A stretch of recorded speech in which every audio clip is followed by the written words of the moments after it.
Good afternoon, everyone, and welcome to this afternoon's webinar.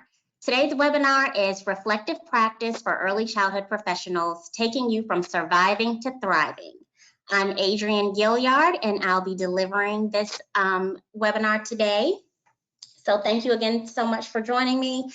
I was going to give a few minutes for other people to join the webinar, but I think in the interest of time, and there's a lot of information to cover right now, I'm going to go ahead and start, if that is okay.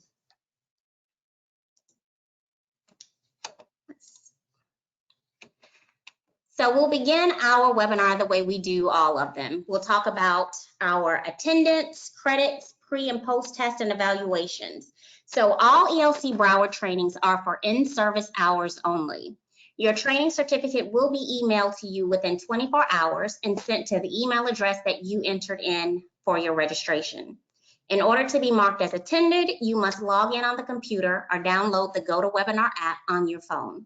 Just calling in does not register your attendance, and you will not receive a certificate or be marked as attended. In other words, if you can't see the screen, then we can't see that you're here. Starting July 1st, all trainings will have a pre-test of 3 questions to answer when you register.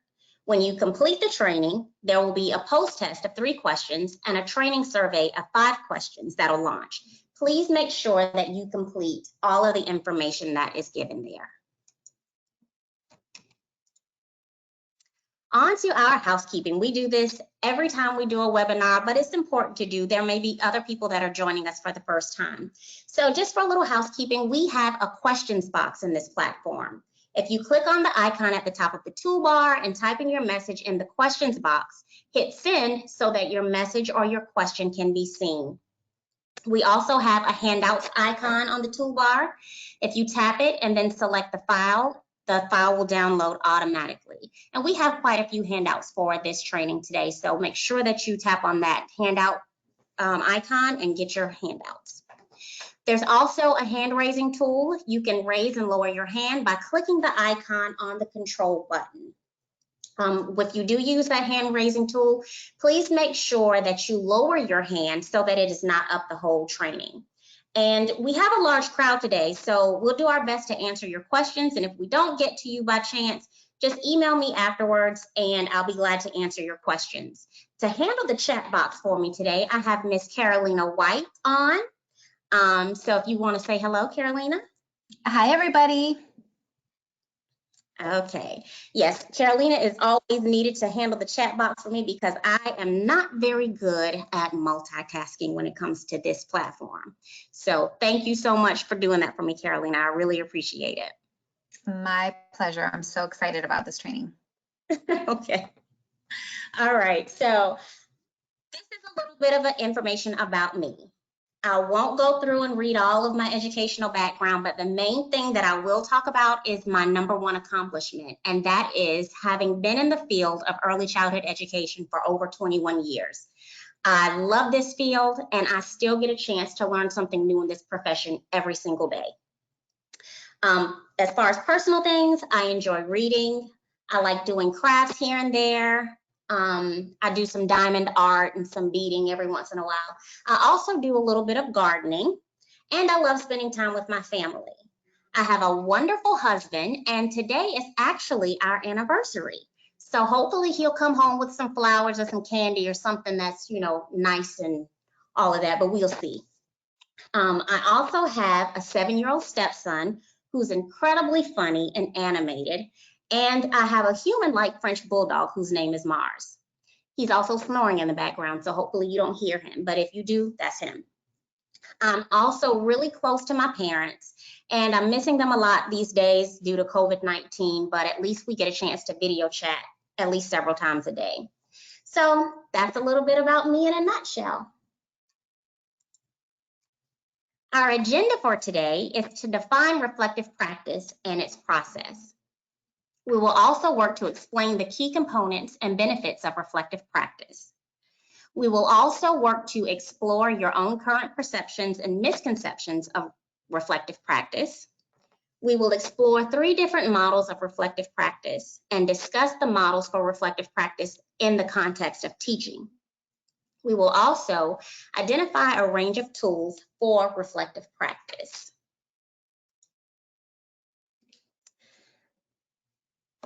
Here's a quote from Albert Einstein. It says, "Learn from yesterday, live for today, hope for tomorrow. The important thing is to not stop questioning."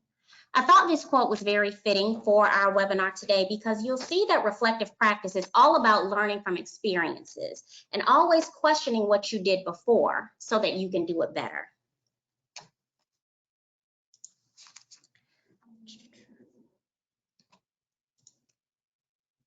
And next, I have a brief video to show you, and it's about reflection. It's just going to give you a cursory overview of reflection and how teachers can reflect, and I'll show it to you now.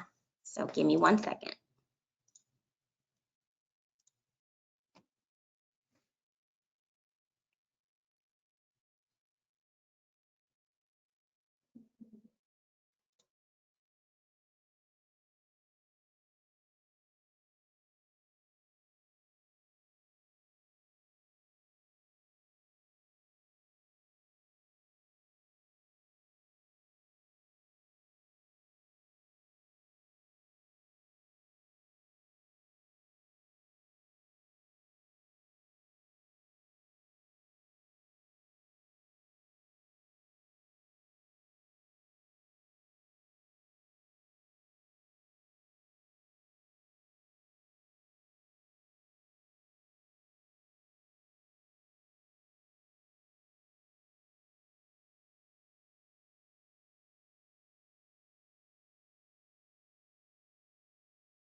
Okay, I hope that little video, that little cartoon gave you just a little insight of reflection and how important it is for early childhood educators. So reflective practice is learning through and from experiences towards gaining new insights of self and practice. The reflective process encourages you to work with others as you share best practices and draw on others for support. But ultimately, reflection makes sure that all students learn more effectively as learning can be tailored to them.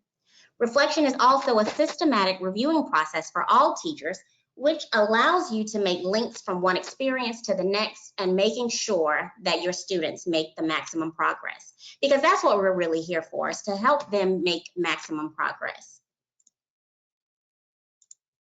And the process of reflection, this diagram shows you exactly how we do it. First, you teach. And after you teach your lessons or give your activities, you self-assess the effect that your teaching has had on your students' learning. Next, you'll consider ways of teaching which can improve the quality of learning. And finally, you practice by trying those ideas that you learned when you self-assessed and you taught. And then you repeat the process all over again. A lot of things with teaching and reflection is all about, it's cyclical. Everything is done over and over again. There's so many benefits to reflective practice, and some of the main benefits is that reflective practice helps to create confident teachers. When you're reflective, it makes sure that you have a wider range of skills and you find new ways to teach. This further develops your confidence in the classroom because you'll find the best ways to deliver your knowledge of a subject based on the students that are in your classroom. And you will also develop different abilities to solve problems. You'll do this by questioning and changing the way that you deliver your lessons and finding new solutions to become more flexible in your teaching instead of being rigid. Another benefit is that reflective practice makes sure that you're responsible for yourself and your students. It helps you to understand how your students best learn, and it allows you to be more accountable for their progress. When you assess the strengths and weaknesses in your own teaching, you'll develop an awareness of the factors that control and prevent learning. The reflection process will also help you to understand yourself and the way that you teach. A lot of us don't really know how we teach, but this will help you get a greater understanding of yourself.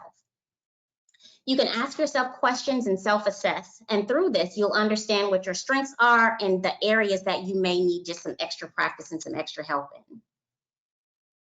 Reflective practice also encourages innovation. You will start to vary the learning experience with new approaches. Students will then have a richer learning experience because that's what we really want, right? We want students to think more creatively. We want them to be more imaginative, be more resourceful, and be ready to adapt to the new ways and methods of thinking. That's the goal at the end of the day when we have those children in our classrooms. We want them to be able to adapt, be creative, resourceful, and imaginative. Reflective practice also encourages engagement. When you're aware of your teaching style and what you do, you also become more aware of your students' preferences, their strengths, what they need to learn, and learning then becomes more tailored so that they are more curious and more equipped to explore deeply. Now, the last benefit is one that I really like, and it's one that resonates within me because it's humility. It increases humility. So when you implement extreme ownership, it requires you to check your ego at the door, and it allows you to operate with a higher degree of humility. This is when you admit your mistakes and you take ownership and you develop a plan to overcome those challenges that you may have had. You have to be brutally honest with yourself about your choices, those successes, those mistakes, and self-reflection acts as a constant reminder for teachers to stay humble and continue to work hard to achieve the results that you want. There are also many misconceptions about reflective practice. Even though there's so many benefits, there are a lot of misconceptions. The first misconception is that reflection takes too long and I do not have time. Reflection does take a little bit of time out of your day, but sometimes you have to think about where you're using your time and how you're managing your time. I used to feel like self-reflection was just a thorn in my day. I didn't have time for it, but my co-teacher and I at the time, we realized that we reflected every day on Real Housewives of Atlanta, Love and Hip Hop, Below Deck, and other reality shows that we would watch. We would reflect on that at first thing in the mornings. We couldn't wait to tell each other what we saw and how we analyzed the show. And we thought about it and said, well, if we have time to talk about that, which is nonsense, we definitely have time to reflect on how to make our classroom run better, how to make sure that we're giving our students everything that we need. So the reflections that you make will directly affect the next lesson or the next activity as you plan to rework and reteach ideas. You can ask yourself, what did not work? How can I adapt this idea for the next time? The next misconception that a lot of us have is that reflective practice doesn't directly impact teaching. And if I think about things after I've done, how can it help? Well, you'll learn this a little bit later on in the presentation, but reflection can be done on the spot.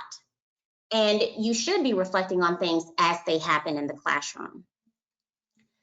The other misconception is reflection is only focused on me and it does not directly affect my students. Well, when we talked about the benefits, you saw all of the brilliant ways that reflective practice does benefit your students.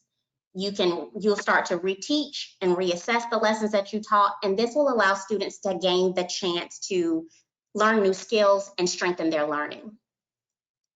We also hear that reflection is a negative process because all you're thinking about is the bad things that you're going to hear about yourself and your teaching methods, the bad things that you're going to see about your teaching method. But what you can do is just plan to draw on your strengths and the best practices of other colleagues and apply it to your own teaching.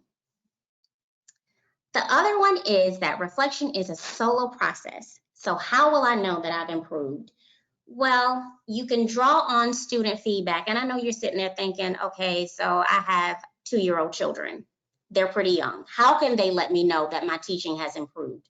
You'll know that in the way they respond to the activity that you present. You'll know by the level of engagement that they have, and also in the way that they retain the information that you gave them.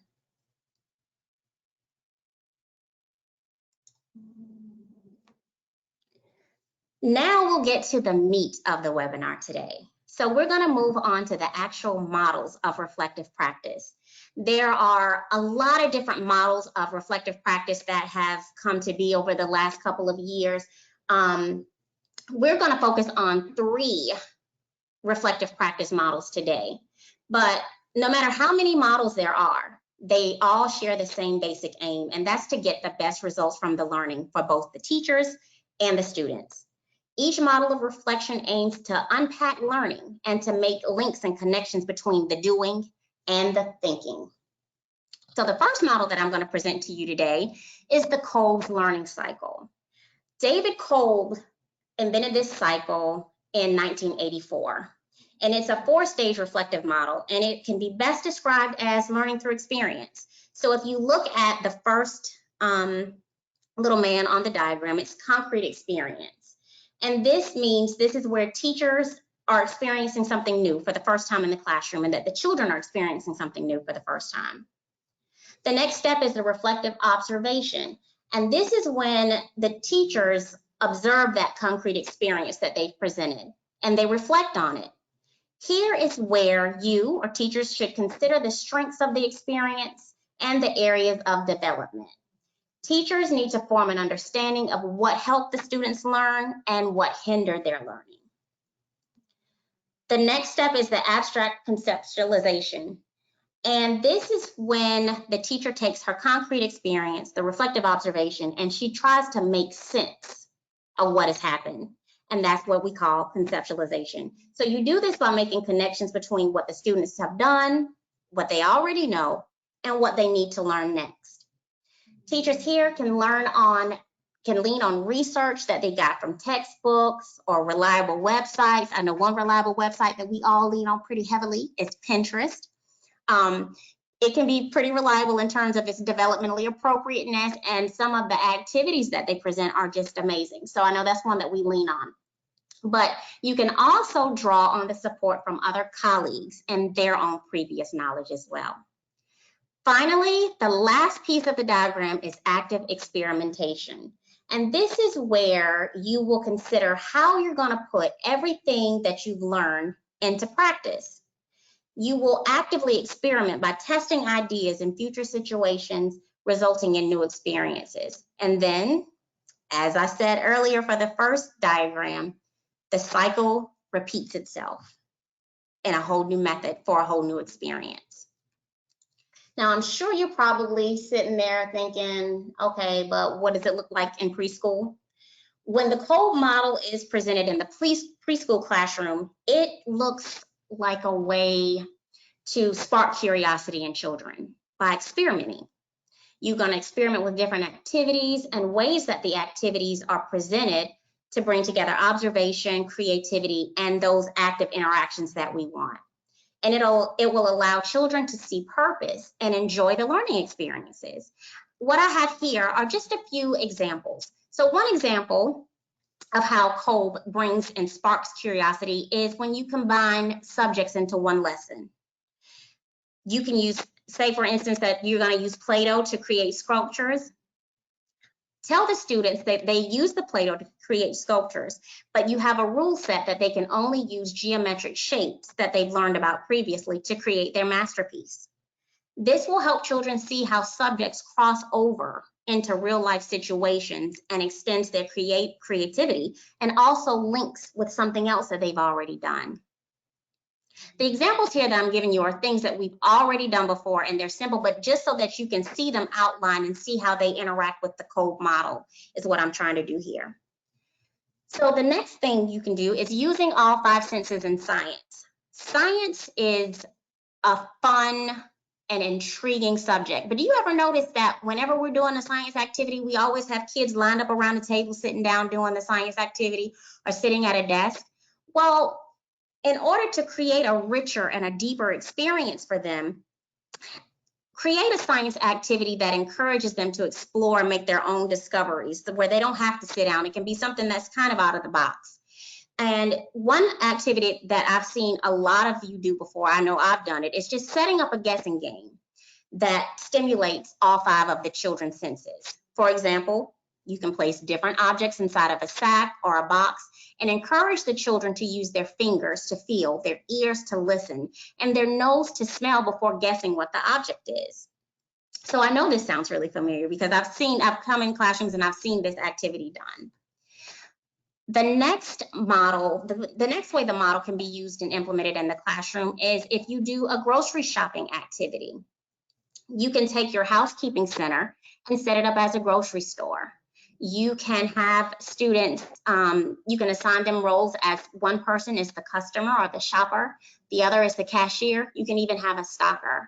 My husband and I have done this activity. He's the one that actually brought it to my attention. Our little one wanted to play with his fake money. So what my husband did was he put price tags on certain things in the pantry. And he gave him a grocery bag. And he said, I need you to go, and he wrote out a list, and he said, I need you to go to the pantry and get me 2 cans of green beans, a pound of flour, and 2 bags of rice. And so our little one was so excited about doing it. He went and gathered all of those items, brought them back to the table. They took out a calculator and they added up all of the items and how much it cost. And then my husband told him, okay, tell me how much money I owe you. You owe me and I'll give it back and all that. So it was a great activity. And activities like this help children learn math skills while gaining a feel for real life scenarios.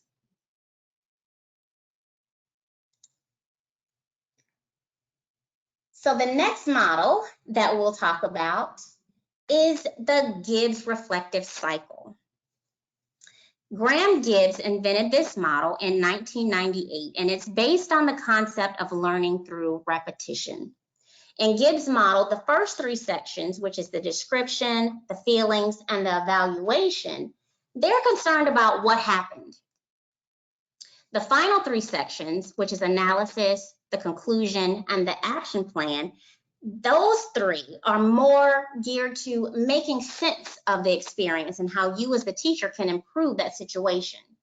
I also like to think of it as the empathetic model or the feelings model.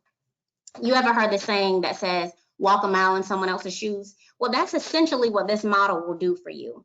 And having empathy helps us to see past our own actions, our own feelings and motivations, to imagine how the children in the classroom may be feeling and what their views and opinions might be, and how these factors can influence the situation. So, and it's in this model that we ask, what happened? What were you thinking and feeling?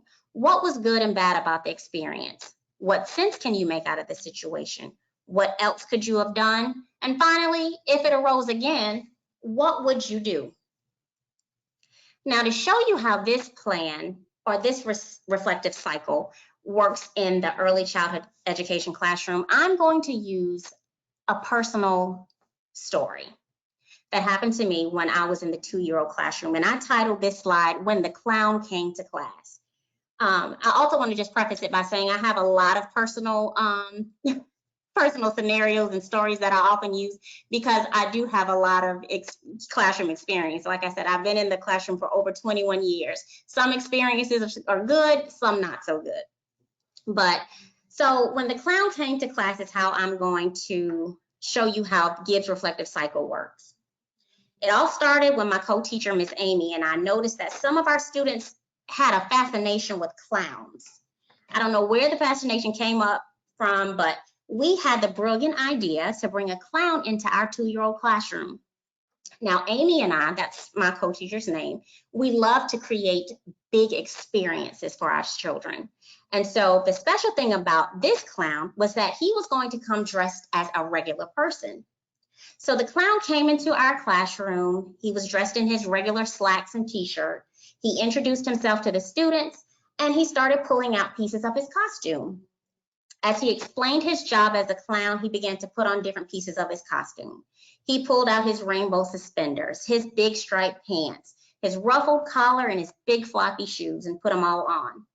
The children were in awe. Their faces glowed. They were enjoying themselves, and you could see it. So finally, he put on his makeup as he continued to talk about his job and how he likes to make children happy. And he put on his curly red wig, and all the students laughed and giggled. And a few of them asked if they could touch the wig, and he allowed them to. And then the clown put on his finishing touch, which was his red nose. And the whole entire classroom flipped out. The kids started yelling, screaming, running. They melted to the floor. Everything was turned upside down in that classroom. And it was honestly like that clown had appeared in the classroom out of thin air. They had no idea who he was, and where he'd come from. So if we go back to Gibbs' reflective cycle, what's the first thing? The first thing is the description. What happened in that moment? A clown appeared in the classroom. Next, if we go to the next part of the cycle is feelings. What were you thinking and feeling? Well, Miss Amy and I were confused and shocked. When we evaluate what was good and what was bad about the experience, we found that the children's reactions were both good and bad. Initially, the children were happy. They enjoyed it. They were having a great time. But the bad part was when the clown put his red nose on, and that's what made the experience bad.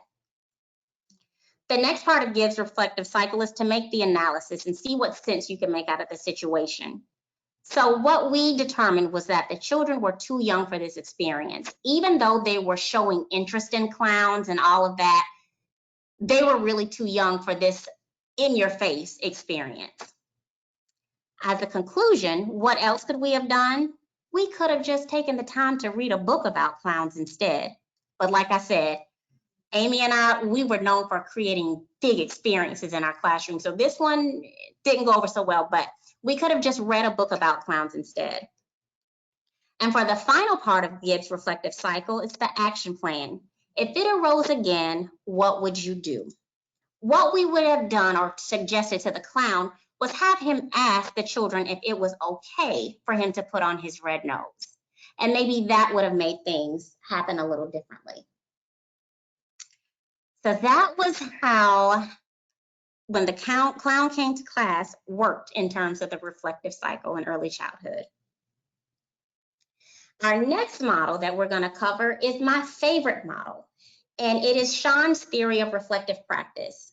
And I say that it's my favorite model because it has less moving parts. And I'm the type of person, the less that I have to deal with and less I have to see, the better off I am.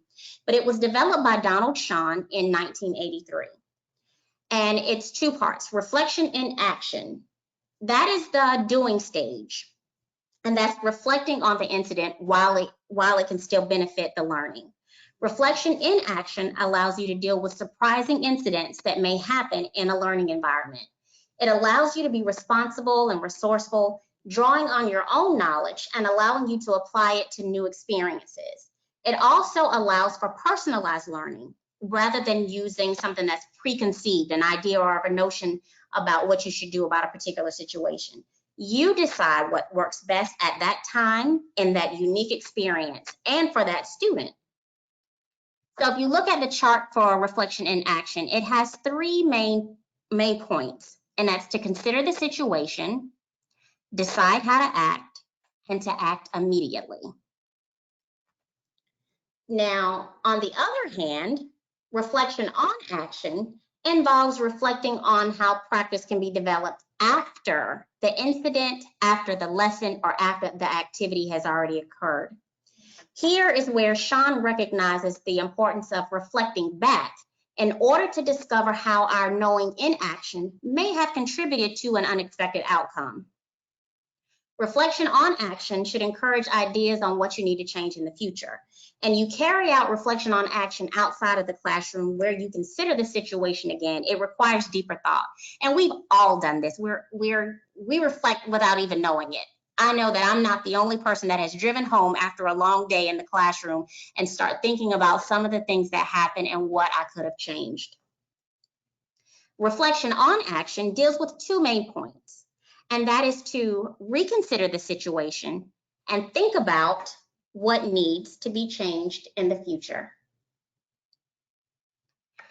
As a way to show you how reflection in action works, there's a scenario that is, again, from my own personal example, and I titled it Breakfast Time. So I'm going to read the scenario really quickly and just show you how reflection in action works in this situation. Samantha, a part-time student in the 2-year-old classroom, is being dropped off by her mom with Miss Adrian. Samantha's mom walks in holding her. As Miss Adrian greets Samantha and her mom, she notices that Samantha begins to whine, hide her face behind her mom's shoulder, and cling to her. Miss Adrian knows that if Samantha is taken away from her mom, or if mom sneaks away, Samantha will be in a mood for the rest of the morning.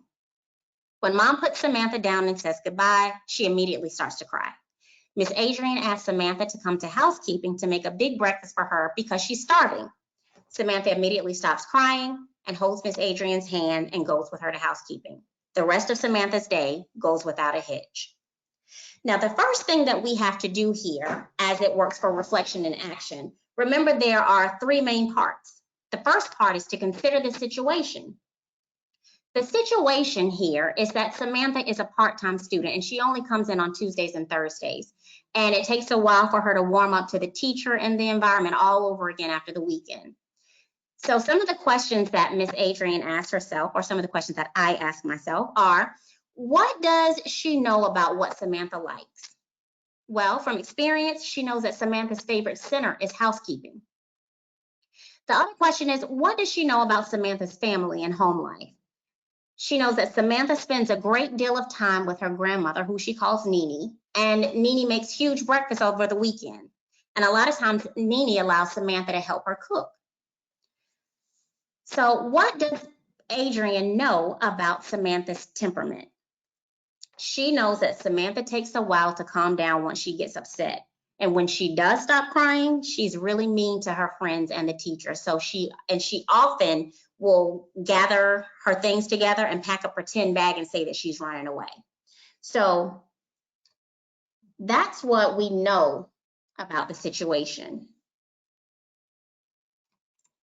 So we have to consider that situation. The next thing that we have to do is plan or decide on how we act. So I knew that setting Samantha's day up for success was a priority, not only for Samantha, but for the other children in the classroom. Because remember, I said when Samantha gets in her mood, she was very mean to her friends. So that was a priority, was to set the day up for success. So Miss Adrian decided to use what she knew about Samantha's favorite center, her family life, and her temperament. And she decided that it was necessary to redirect or distract Samantha. The last step in reflection and action is to act immediately. So what Miss Adrian did was ask Samantha to come to housekeeping to help her make a big breakfast because she was starving. Samantha stopped crying and went with her to the housekeeping center. Samantha then began to play with the pretend food and cook an elaborate breakfast and explain exactly what Nene had cooked over the weekend for her. And at the end, Samantha had a wonderful day, and so did the rest of the class. Okay, so those were the 3 models that we covered.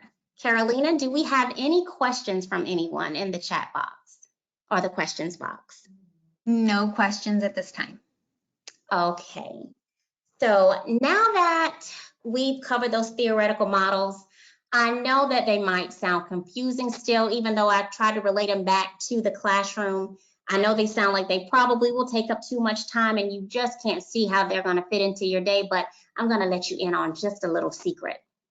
You do this all the time, every day anyway. You just don't take the time to slow down and think about it. The process and seeing the models makes you be a little bit more intentional about your teaching and about the way that you reconstruct and redesign your activities. Using a reflective model will assist you in challenging your assumptions.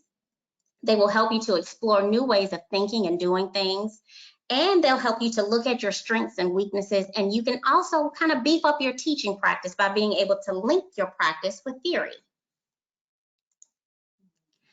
So As we think about all of that, how do you get started with reflective practice and all of these models? Well, the first and most important step to reflective practice is to figure out what it is you want to reflect on. Then you work to gather information about what happens in the classroom so that it can be unpacked and analyzed. You might want to start this process in response to a particular behavioral problem that keeps occurring in the classroom, or you want to use it as a means to perfect some of your teaching methods. And there's so many different ways of doing this. You can do it through diaries, videos, or etc. And it's your personal preference on what you choose. And after you figure out how you want to gather your information, then you have to figure out the appropriate times to reflect based on your environment. So the first part that we'll do here is what can I reflect on? And you can reflect on your procedures, routines, and transitions before and after your activities, your student to student and student to teacher relationships. For your self-assessment, like I said, when you gather your information, that's when you use your teacher journals and diaries, your video and audio recordings. And we're also going to cover the B piece assessment. And we'll talk about when you should reflect. All right, so first, what can I reflect on? Like I said, so many different things, but if you take a look at procedures, routines, and transitions, you can look at things like your arrival. What is it that you can do to make your arrival more effective and more efficient? Think about the way your students are coming in. Who's dropping them off? Does this child drop off a little bit easier when dad drops off in the mornings or when mom drops off? What do students do as soon as they enter into the classroom? Are they going to go to the carpet and just sit still? Or do you have tabletop activities out to stimulate them? You can also reflect on the supplies that you have and how you can give students choice and give them some independence while they gather supplies. Also think about the supplies that students need on a daily basis. That also goes along with the materials. What materials do students need daily? I also have here lines, and by lines, I mean that's a transition. And when you're in preschool and you're trying to line children up, I always think of it as herding kittens because they are all over the place at one time, and it's so hard to keep those little ones in a line. But think about and reflect on what you can say, how you can model, or the things that you can do to get students from point A to point B more safely and efficiently. And think about ways that you can practice this procedure or this routine or this transition. Also reflect on your dismissal. I know that at the end of the day, everybody is just ready to clear it. You're ready to clear that school, ready to clear the room. But think about how you can make dismissal more effective and more efficient. Think about how you can include your parents in on that. Think about those students that might leave your classroom and go to after school care.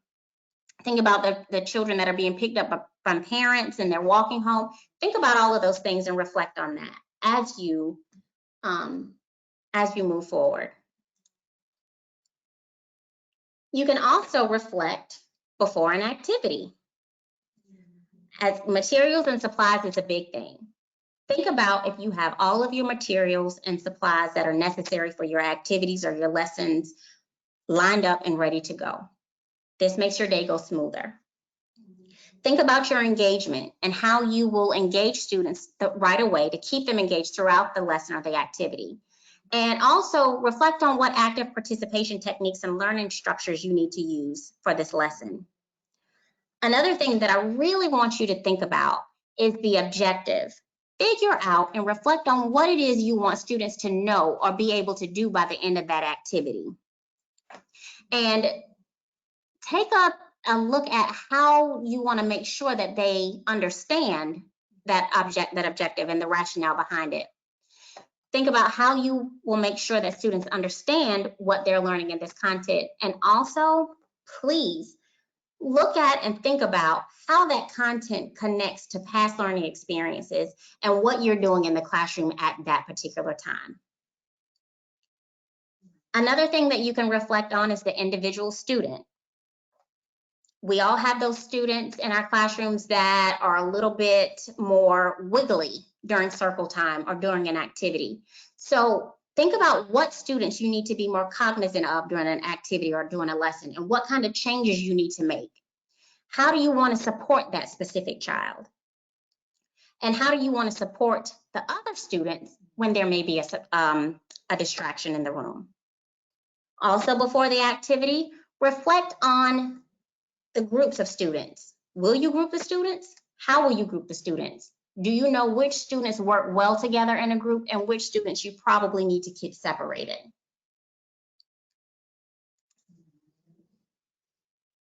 After the activity, do a lesson or an activity reflection. Think about whether or not the level of engagement was successful.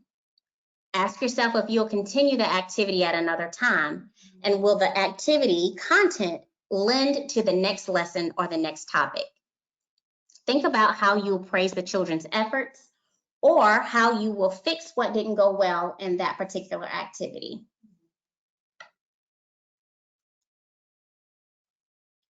I also noted that you can reflect on the student relationships with each other. What kind of words do those students use when they interact with each other? Are they positive words? Or do they give a positive vibe of the classroom? Also think about the actions. How do students physically interact with each other? Are they roughhousing? Are there signs that they support each other with materials and possessions? Do they visibly show kindness, tolerance, and comfort and empathy? And do students do random acts of kindness for other students?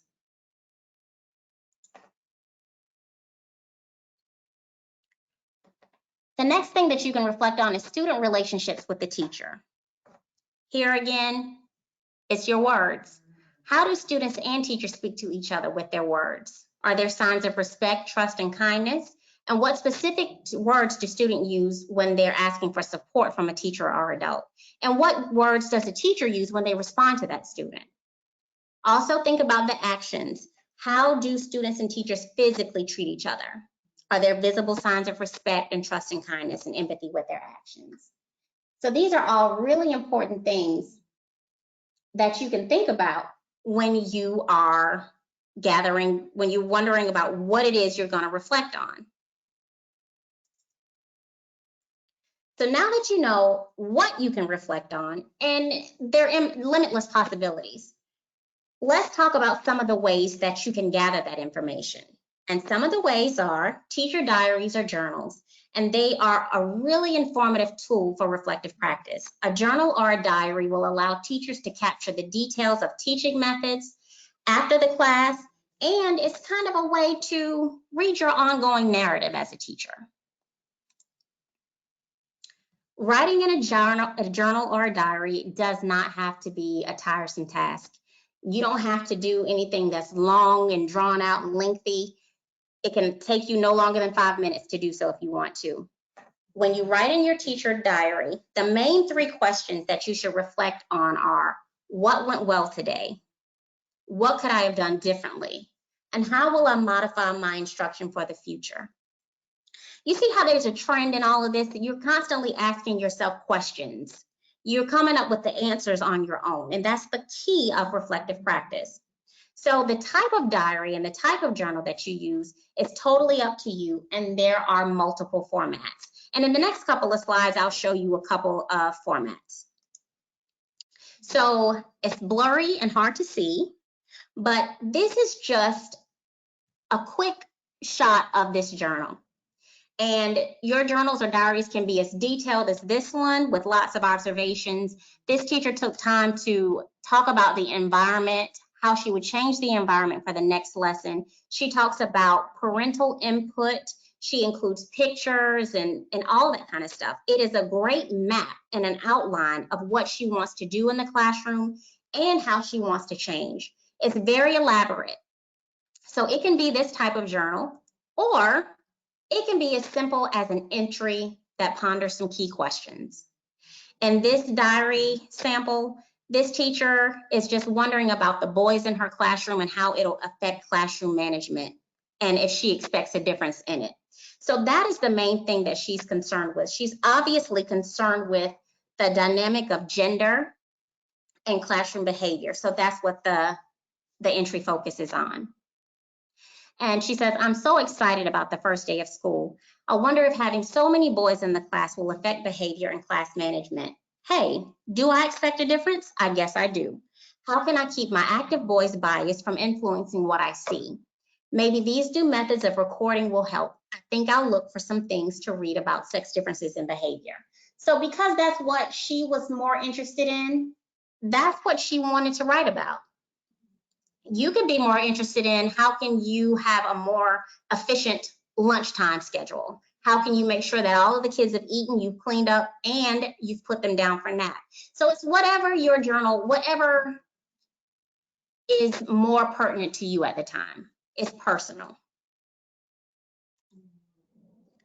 Here is a blank sample page of a diary that you can look to help guide your first entries. I've included this reflection sheet in your handout section, and you can attempt to use it later. So it's asking questions about which student stood out today, who captured my attention and why, what did not work or could have been more effective, what was missing or what was needed, what worked really well today, what is important for me to do tomorrow or this week. If I had to pick a word or phrase for today, what would it be? So like I said, this is just something to get you started or get you in the frame of mind to writing a journal or a diary. As you journal about your day, the things that went well, the things that didn't, and the things that you'd like to change, I urge you to take some time and journal about your own well-being. This is not an element that a lot of us talk about often, but you have to take some time and think about where you are in terms of your emotions and your well-being. Teaching is an act of service. And for those of us who are in this field, we're educators or work with children in any capacity, we're people who thrive when we serve others. Now, this is a wonderful trait, but one thing that we know about people who thrive when serving others is that they often forget to take care of themselves. So this is where you need to take this time to check how you feel emotionally and fill your own cup so that you can effectively serve the children in your care. I know you've probably heard the saying, you can't pour from an empty cup.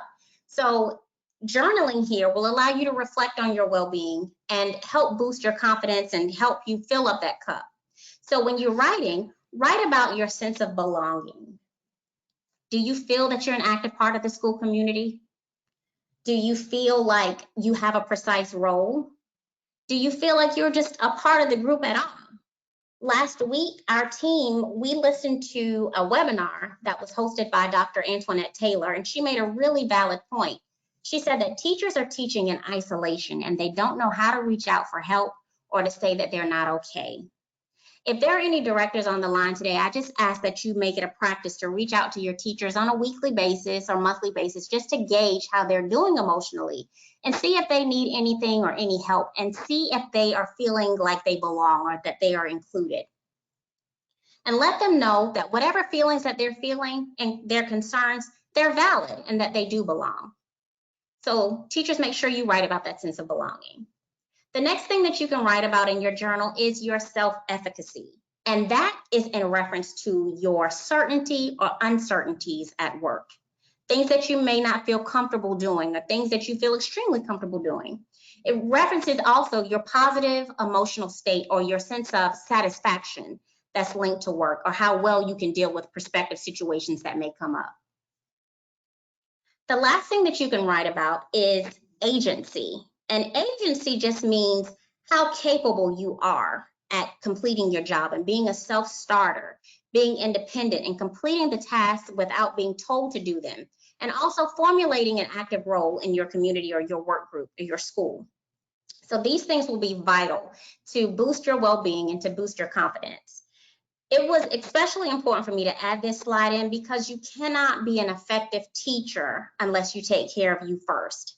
And sometimes you can't see that you're not taking care of yourself first unless you write about it. And you also can't help to instill confidence in children unless you're confident in yourself.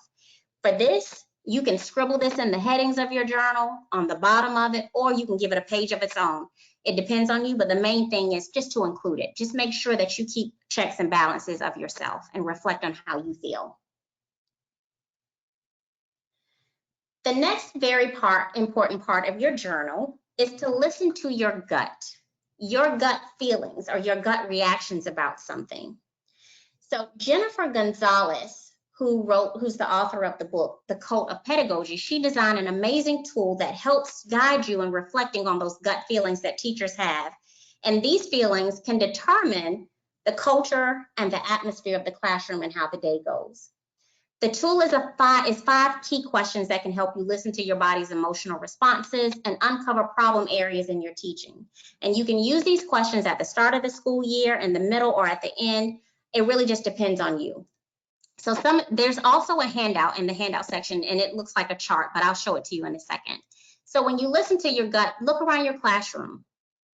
What parts of the room make you feel tense, anxious, or exhausted? What parts make you feel calm, happy, or proud? Also, open up your plan book or whatever it is you keep your lesson plans in, and just start browsing. Pay attention to how you feel as your eyes meet certain events. The days of the week that give you a boost or a lift when you see them. The days that make you feel disappointed, irritated, or embarrassed. Also, take a look at your student roster. Be honest and think about what you feel when you see each of the names. Which names on your roster make you feel relaxed and satisfied and proud? And which ones make your chest tighten? And which ones make your stomach tense? Also, it's important for you to mentally travel from classroom to classroom, picturing each teacher in the building. What are your feelings as you approach each one? Which coworkers give you a generally positive feeling? Which ones are neutral? And which ones make you feel nervous, angry, or annoyed? The final thing that you have to look at is what professional practice buzzwords give you different positive, negative, or mixed feelings. What are some of the words that you've heard a lot this year that give you strong feelings one way or the other? Some examples that I wrote down are technology, student choice, standards, observations, and licensing. So what do you feel when you look at those things? After you work through each question, take what you've learned and turn it into a plan of action. And this is the chart that was included in the handouts. So you're going to look at all of the 5 areas: the classroom, the planning, students, co-workers, professional practice, and identify 1 or 2 priorities that you want to change. These may be positives into which you want to put more energy into, negatives that you want to correct, or ambiguities, meaning that's something that you don't think too much about that you want to explore or investigate more. Then just jot down a concrete plan that addresses each of these priorities. So you can use this as a means of your journal. So before we move on, I know I'm talking pretty fast and everything. Before we move on, are there any questions, Carolina? No questions at this time. Lots of comments about how this is really great and wonderful information. Okay. I'm gonna try to get through it. I don't think I'm gonna run out of time, but I hope not. Okay. So in case journaling isn't for you, you can use videos or audio recordings to do your reflective practice. Videos are a widely used tool for training and educational purposes across a range of professions. If you think about it, professional football players wouldn't dream of not watching game tapes as a strategy for preparing for their next game. And I'm convinced that there's not one thing that you can't learn from a video. As a matter of fact, I came home from work one day and my husband had completely disassembled the engine under the hood of his car. It made me nervous and I was scared because I was thinking we cannot be down to 1 car right now. But he was able to fix it back and it runs perfectly. And this is all from him watching a YouTube video.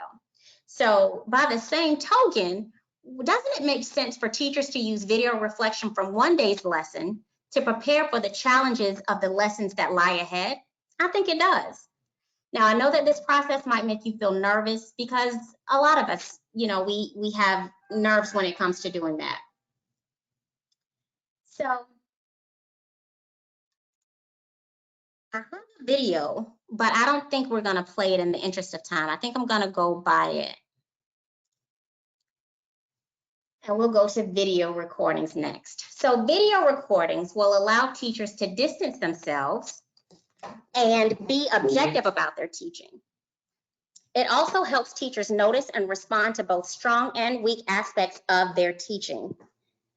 It will also work to allow, give me 1 second, everybody. Hold on 1 second.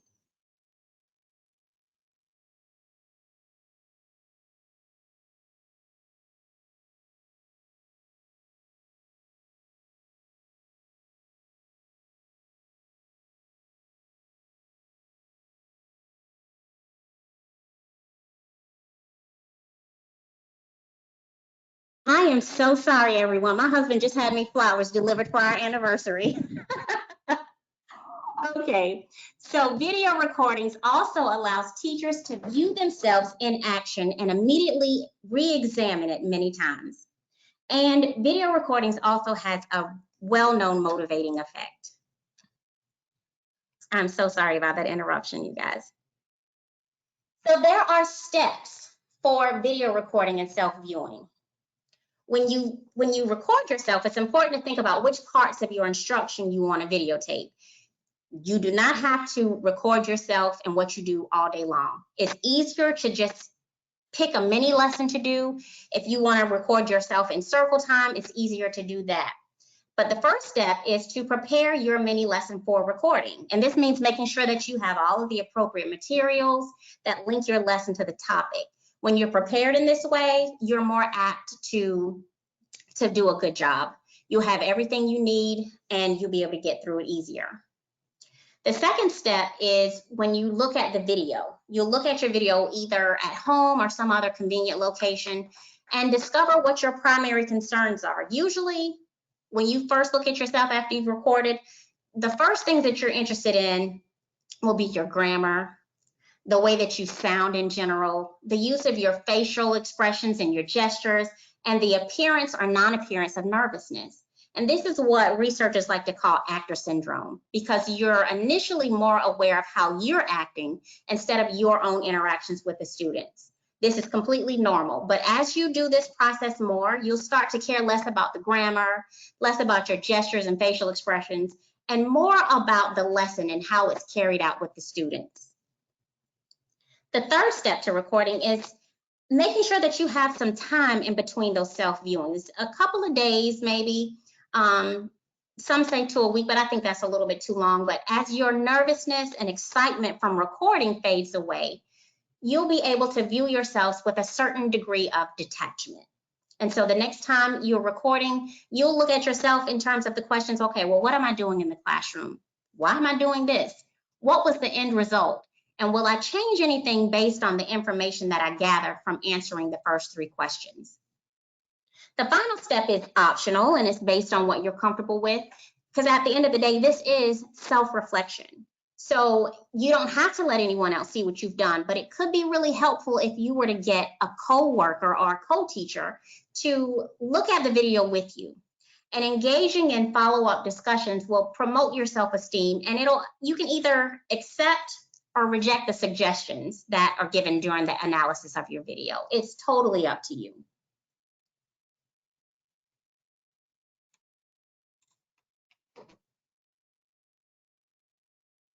Now, let's just face it and be honest. Some of us just don't like to be videotaped or recorded in any kind of way. So the next best thing is audio recording. And audio recordings can be very useful when considering different aspects of teacher talk. Do you guys ever think about teacher talk much?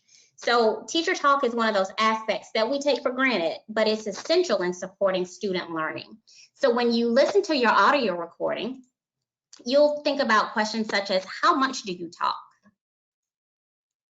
What do you talk about? When you give directions and instructions, are they clear? And how much time do you allow for student talk?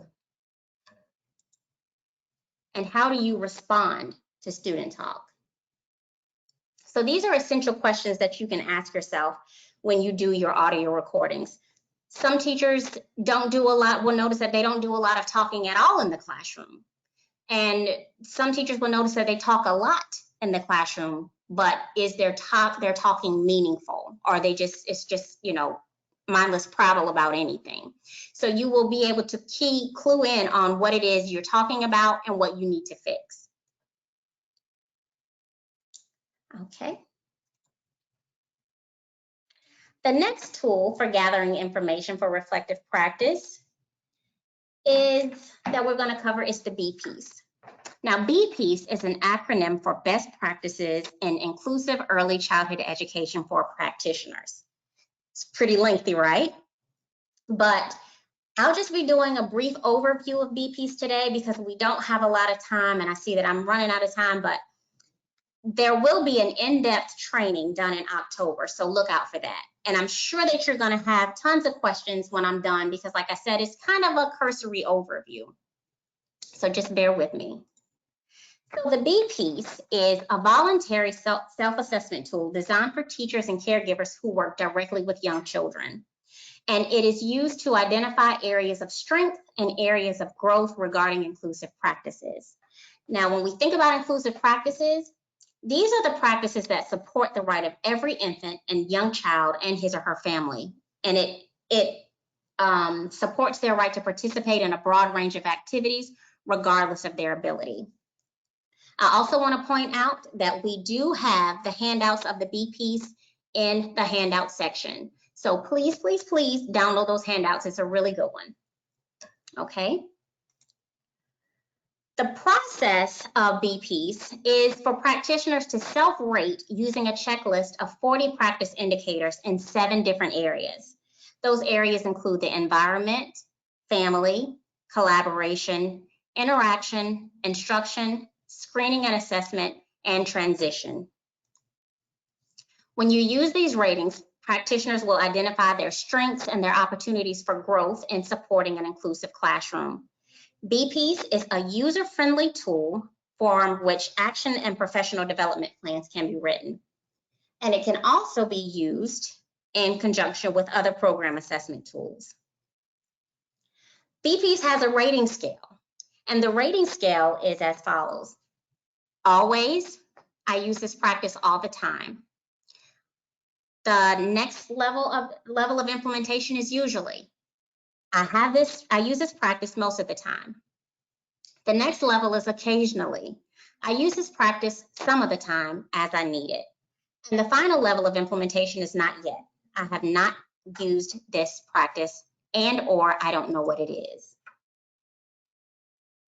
So I have here the rating instructions, and I'm going to read them off, but I'll be honest, they probably won't make a lot of sense to you here, but it'll make a little bit more sense as we see the following slides. So what you'll do is read and rate the indicators based on your implementation of the inclusive practice listed. You should select one rating per indicator. There are a few examples given for each indicator, but they're not comprehensive, and you may not implement the indicator the same way in your program that others do. At the end of each area, summarize your ratings by totaling the numbers in each column. At the end of the assessment, you'll count the ratings for each area to review areas of strength and priorities regarding those inclusive practices. So I said it would probably make a little bit more sense now, but I want you to see what this looks like in terms of a blank form. So first, we have the area, which is the environment. Next, we have the indicators. The indicators are what ask the question, and there are 3 indicators here. The third thing that we have here are the examples, and the examples are what helps make that question that the indicator asks more clear. And finally, we have the ratings that you'll choose based on that indicator.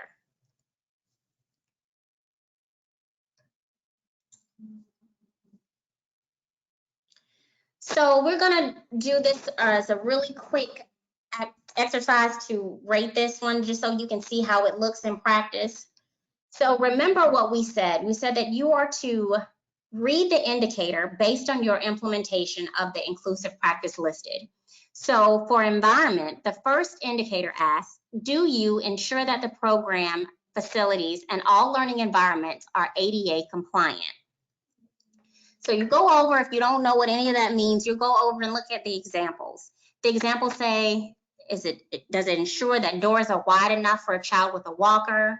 Design the playground to ensure the paths between the areas of the playground are accessible for a child in a wheelchair, and provide steps and rails near toilets and the sinks in the bathroom so that they are accessible for a child using crutches. So just for this example's sake, we'll select always. We'll also write in the notes that, yes, all of this is appropriate for all children involved. We'll go ahead and select always for all of these, and that it's appropriate for all children. And at the end, so you rate each indicator based on your level of always, usually, occasionally, or not yet. And I also want to point out too that don't just go through the examples and check off each one. So you just select one rating per indicator. At the end of each area, this is where you will summarize your ratings by totaling the numbers in each column. And at the end of the assessment, you'll count the ratings for each area to review those areas of strengths and priorities regarding the practices. So here we have 3 X's. So the total is 3 for your environment rating summary.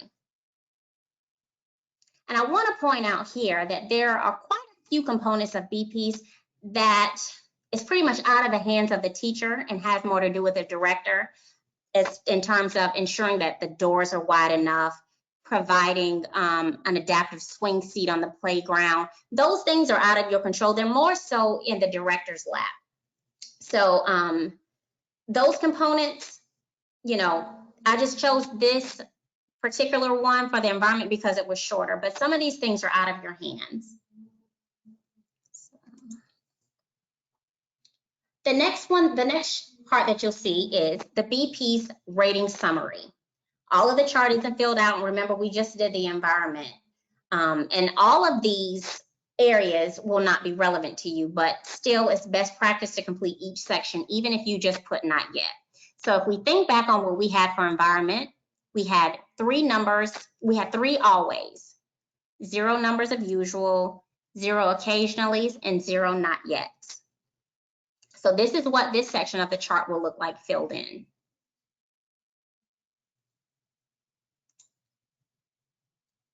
The final section on the BPs will be your review of the outcomes.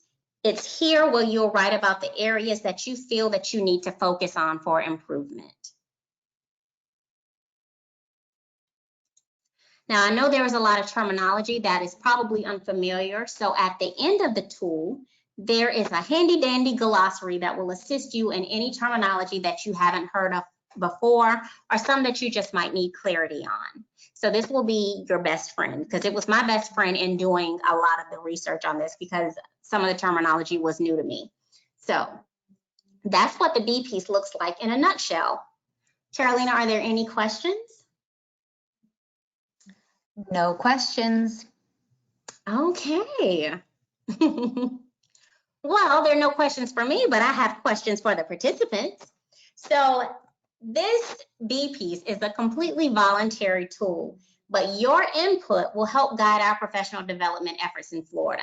So if you'd like to use this tool and you need more support with it, anyone on our team of inclusion specialists would be willing to support and help you with it. So I want to use this time right now to get a gauge of how likely you are to use this tool. So if you would, please type in the questions box on a scale of 1 to 10, how likely you are to use this tool. And Carolina is going to help read out some of the answers on your likelihood. And it's okay to be honest. This is a safe space. If you don't think that you'll use it, then you won't. But if you really are interested in it, perfect. Okay, Adrian, so far we've got 1 person responding. Okay, here's a couple more. So we've got an 8, a 7, a 9, 6 to 7, a 10. Somebody wrote very likely.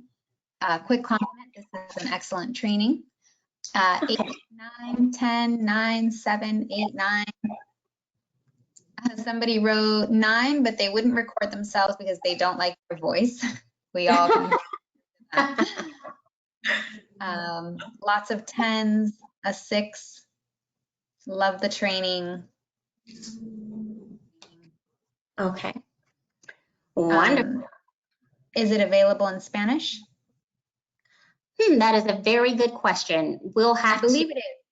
The BPs, yeah, I think Debbie sent it to us in both, so yes. Okay.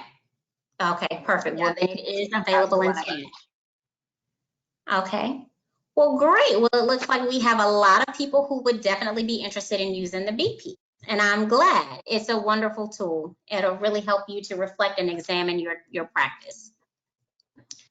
So now we're moving on to, now that we've covered what we should reflect on, the different methods of gathering the information needed to strengthen your teaching practice, be it teacher journals, video or audio recordings, or the use of the B-Piece tool. Now we'll talk about when you should reflect.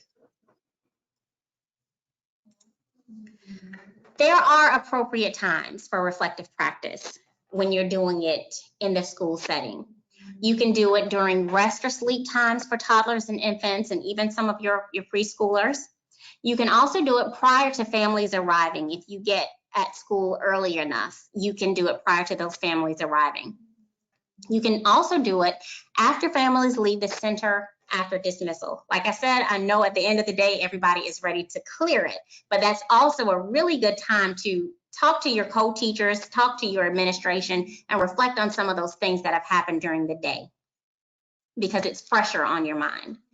You can also reflect during regular staff meetings, and they can be structured to include reflective practice sessions. Also during curriculum planning sessions if your school or your center does them.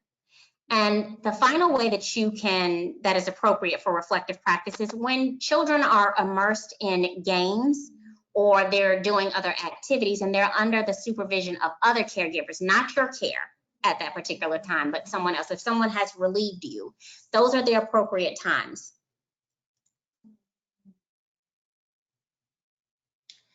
So I want to point out to you that reflective practice takes time, and to be honest, not every incident or lesson that you reflect on will be clear in the answers that you get. But the brilliant thing about reflective practice and the models that I introduced to you is that they lend the opportunity to always come up with other ideas and to always try again. And that's the part that will get you from surviving to thriving. As I keep mentioning, I've been in this field for a long time, and I still to this day reflect on my classroom experiences and the incidences and the activities in the classroom that probably could have gone a lot differently if I had tweaked a few things. But just know, that's why it's titled, just know that there will be some things that no amount of tweaking can fix. Y'all remember my clown story that I told? I'm still not 100% sure on how me and Miss Amy could have fixed that one. We still talk about that incident to this day. We laugh about it, and we still even try to figure out what we could have done differently. But the beauty about it all is that we never stop reflecting on our practice. We're not even classroom teachers anymore, but we never stop reflecting on our practice because we always want to do better.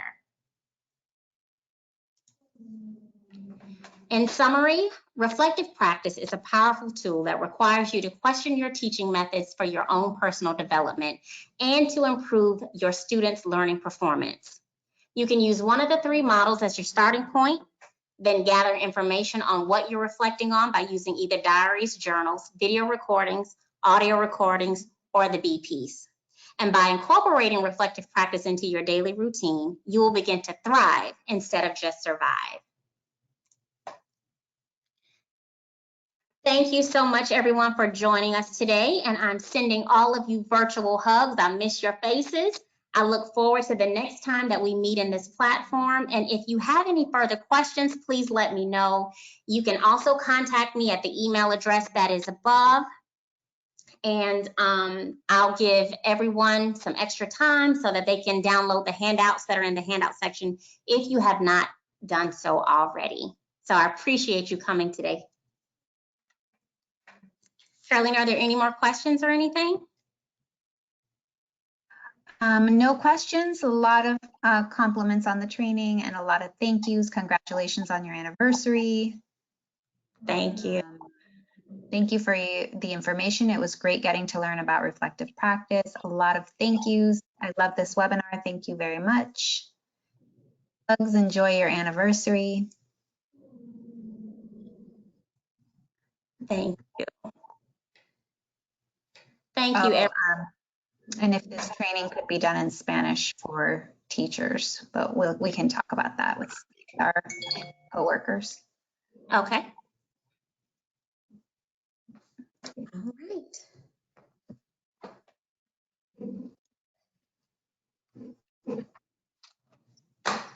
Okay. So we'll give everyone, thank you everyone for your compliments. Thank you for your well wishes on my anniversary today. My husband surely surprised me. I was going to talk junk to him later, but He got me. But I appreciate you all showing up today, being with us. It's always a pleasure to be able to see you, at least see your names in this platform, even though we can't see your faces. I hope everyone's staying safe and trying to just stay inside so we can make this curve go down.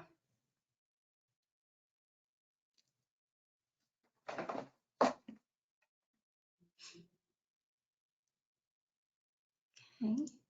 Hopefully everybody has already downloaded most of the handouts.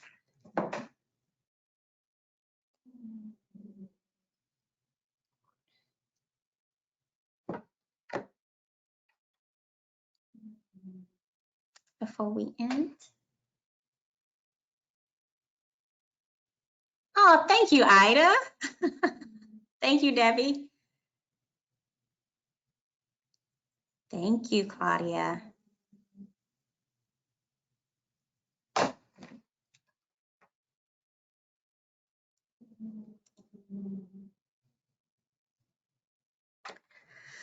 Okay, I'll give a few more seconds before we end.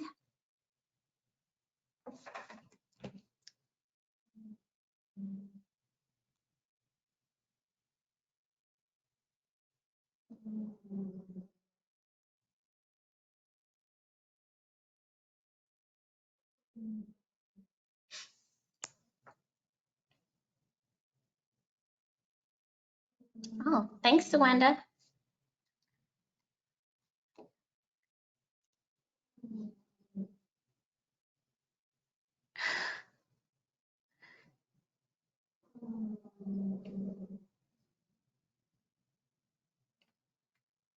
I'm finally getting a chance to go through some of the comments now that I'm not in the middle.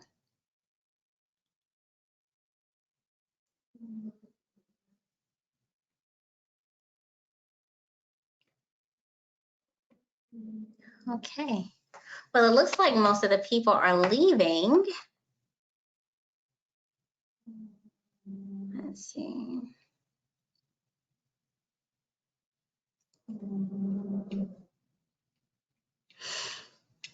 Okay. All right, everybody, I am going to go ahead and end the webinar. If you, by any chance, did not get a chance, can we ask for a reflective visit? Hi, Debbie. Yes, you can ask for a reflective visit. We don't know when that would occur, but maybe after some of the coronavirus stuff calms down, I would definitely come and do a reflective visit. I would be glad to. Okay, everyone. Well, I hope you have a wonderful rest of your day. Thank you again so much for joining me. You could have been anywhere else, but you were here with us, and I appreciate it. So, and thank you so much, Carolina, for manning my chat box. I appreciate it. I think I'm reading. See, I told you I can't multitask. I'm reading at the same time that I'm trying to talk. It's okay. Always great to sit in on your trainings. I love them. Thank you, and I love sitting in on yours too. Oh. Well, you guys have a wonderful afternoon, and we'll see you in the next webinar. Bye, everyone. Be safe.